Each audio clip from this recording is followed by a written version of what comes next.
I think when it comes to roller coasters by Rocky Mountain Construction, there are two trains of thought. One party will declare Steel Vengeance the best roller coaster, in the other camp, Lightning Rod. Both roller coasters are amazing in their own merit, and I can see the argument for both sides. I thought it would be fun to compare these roller coasters to see which one would come out on top. Honestly, as we'll see here in a moment, these two attractions don't compare that easy. They have similarities, but vary greatly on how they execute those similarities. As always, let's start off by looking at the ride stats.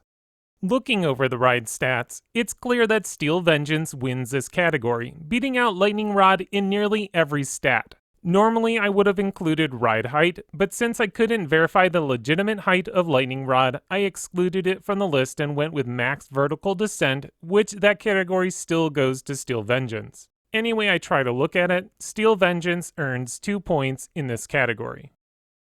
Ride intensity. I think that we can all agree that Lightning Rod takes this one. Starting off with an incline launch up the side of the mountain, Lightning Rod means business. Steel Vengeance has intense moments scattered throughout the ride, but nothing compares to the insane quad down that is featured on Lightning Rod.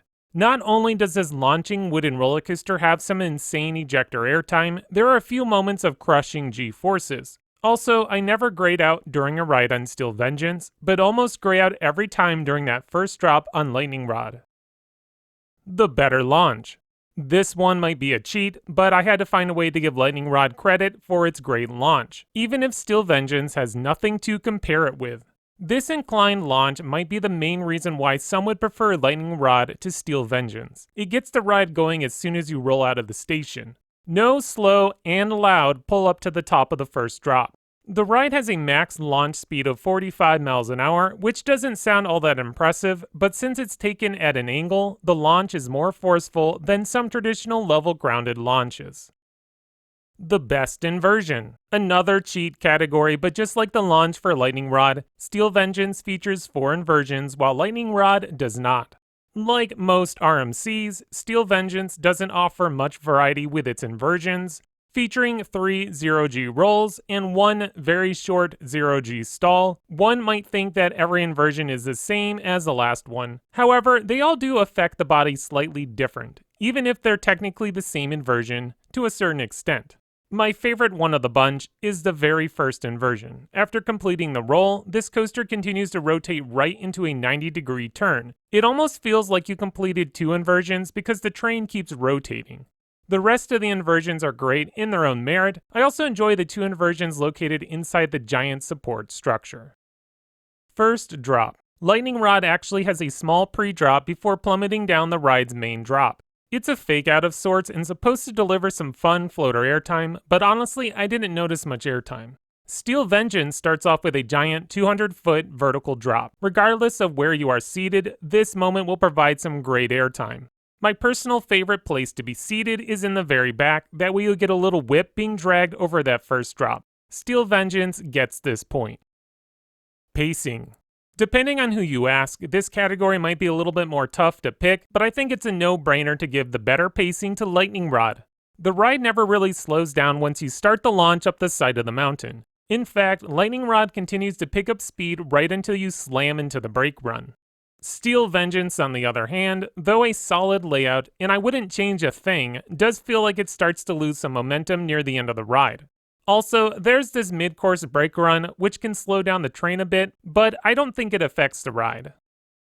Ride smoothness. Lightning Rod just underwent some major track work. From what I've been able to gather, this roller coaster is running considerably smoother now, so this category might be harder to rank. However, Steel Vengeance has been running better smooth ever since it opened in 2018. With that said, I feel confident handing this point over to Steel Vengeance.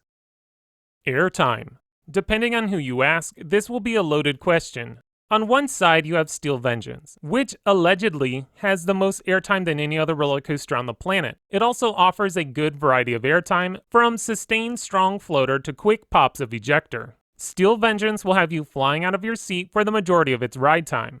Lightning Rod, on the other hand, also has a lot of airtime. However, the airtime that is offered is more aggressive. Majority of the airtime on Lightning Rod is strong ejector. The first couple moments of airtime might be a little bit more mild, but after you complete that giant wave turn, the airtime starts ramping up. Like majority of this list, it all comes down to preference. If you like more aggressive airtime, then Lightning Rod is your guy. But if you enjoy lots of well-rounded airtime, then Steel Vengeance is for you. To make things fair, I'm going to make this category a tie. Theming and presentation. The theming on Steel Vengeance has always been my main complaint about the coaster. It does have some theming, including cool-looking trains, a neat ride sign, and various artifacts scattered throughout the queue. The station is very lackluster and looks like it should be housing an old wooden coaster, which it used to, so I get it. Lightning Rod has great theming, including an excellent themed station, queue, and neat-looking trains. I think this is another no competition, with Lightning Rod clearly being the better presented coaster. Also, a lot of the backstage area of Cedar Point is visible from Steel Vengeance, so it makes you feel sometimes like you're flying through a junkyard, maintenance shed area. Lightning Rod is located in the mountains, and majority of the backstage areas are blocked by trees. Though I guess that might have changed with the most recent upgrades because it looks like they chopped down a lot of trees, but knowing Dollywood, the trees will be growing back soon enough. Ride capacity. We all know how the first years of operation went for Lightning Rod. This coaster probably had more days closed than open. Now that the park has retracked a good portion of the ride, the coaster is supposed to operate more efficiently moving forward. We've yet to see if this is the case, since the remodel just took place and the new version of Lightning Rod has only been open for a short period of time. Steel Vengeance, on the other hand, has been pretty consistent with its operation. It had a few hiccups in the first year of operation, but nothing like Lightning Rod. Steel Vengeance should in theory get better ride capacity, but honestly, I'm not sure if that's even the case. It operates with 3 trains, but they're always stacking, defeating the purpose of that additional train. I haven't officially timed both roller coasters, but judging from the time standing in line, I think Steel Vengeance dispatches a little faster. Lightning Rod, the train travels at a snail pace on the brake run back to the station, which really slows down the wait. But in a way, by the time you reach the station, the other train is ready to dispatch. With the troubled past that Lightning Rod has had, I think giving this point to Steel Vengeance makes the most logical sense. Best Element. Another category that comes down to preference. Both roller coasters feature some of my favorite elements. Steel Vengeance has that legendary Outer Bank turn. Lightning Rod attacks you with that insane quad down. Lightning Rod also has that incredible Outer Bank turn after the wave turn, which is another personal favorite moment of mine. Steel Vengeance has the crazy fly-through structure part of the ride, which is like nothing else I've experienced on a coaster. In the end, I won't be able to pick one of my moments as my favorite element, so I'm going to give this one a tie.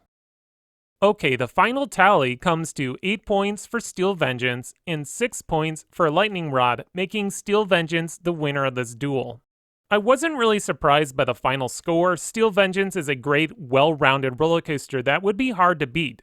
Both of these attractions are very different from each other, so again, it comes down to preference. With the ride operating a lot smoother now, Lightning Rod has a real chance of inching past Steel Vengeance and becoming my new favorite roller coaster. I enjoy the aggressive nature of Lightning Rod, and even on a slower day, it provides stronger negative Gs than I've experienced on Steel Vengeance. If any of you have been able to ride the new version of Lightning Rod, tell me all about it in the comments below. I'd love to hear how you would stack it up against Steel Vengeance.